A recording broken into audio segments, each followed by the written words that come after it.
Hello, hello mga friend. Luluto tayo ngayon ng gulay. Huwebes pa lang pero magmumunggo na kami. Yan. Magmumunggo ako. Ayan o. Pinakulo ko na muna yung pinakuluan yung ating sahog na chicken. At saka gulay-gulay na asinta leaves. Yan. Gulay na herbal pa. Yan. As usual, ako, kahoy para mabilis maluto. At saka ito, yung munggo ko, inuna ko na siya pakulo. Yan, di ba? Ang ganda na ng niya. Pagkaluto niya, tinanggal ko siya muna para ayaw kong madurog. Gusto ko ganyan. Pag nanguya pag kinain mo, may manguya ka. Tapos, pahuli mamaya yung ating ampalaya. Dahon ng ampalaya yan. Yan. Gusto ko sa munggo may ampalaya. Ay, ampalayang ligaw, yung sa bundok. Kumuha ako ng mga buto niya at saka tinanim ko dito sa likod bahay sa mga paso ko. At dyan ko lang yan kinukuha kasi ang mahal ng gulay natin ngayon. Naku, isko po, kamahal ng ating mga gulay.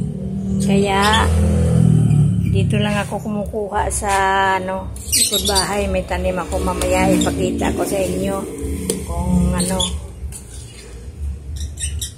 Yan, kumukulo na. Malambot na to yung ating manok.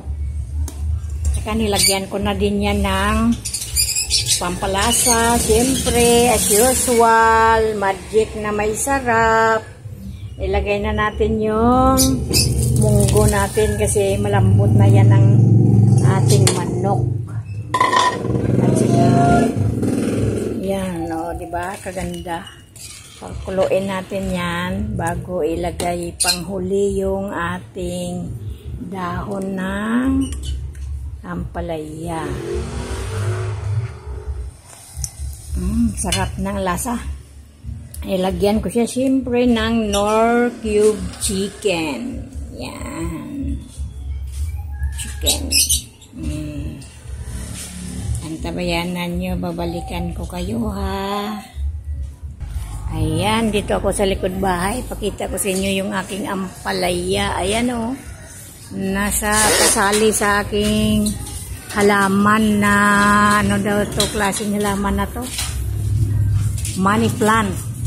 Dyan yan nakalagay yung ampalaya ko. Andito yung kanyang tangkay ay puno. Ayan.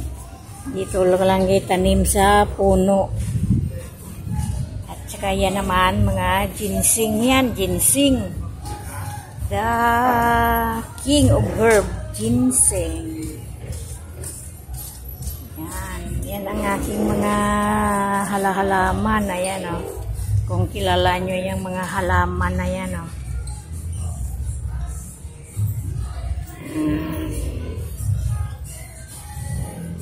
Ito. Yan ang aking halaman. At saka, siyempre, meron akong mga snake plant. Yan ang aking mga snake plant.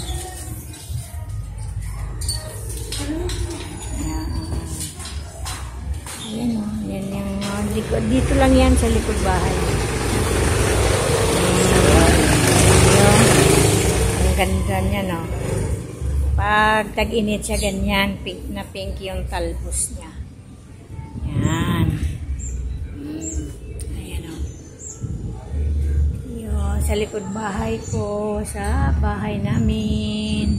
Ayan meron din ako dito kagaya niya yung kulay ng bulaklak niya pula at saka dilaw. Ito, na ito.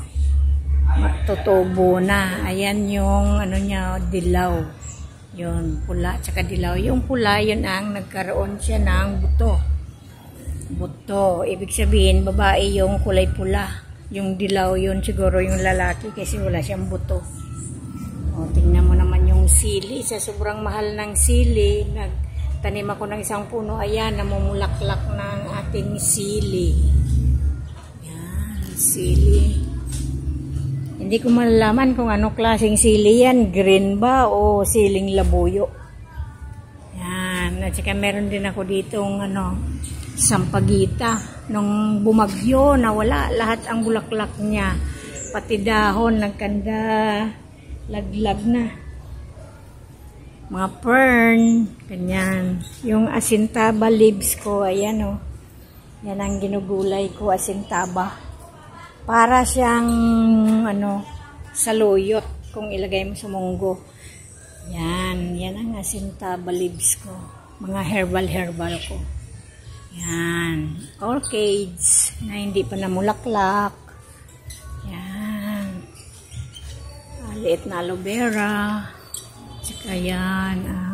Maakyat na doon. Yan ang aking mga halaman.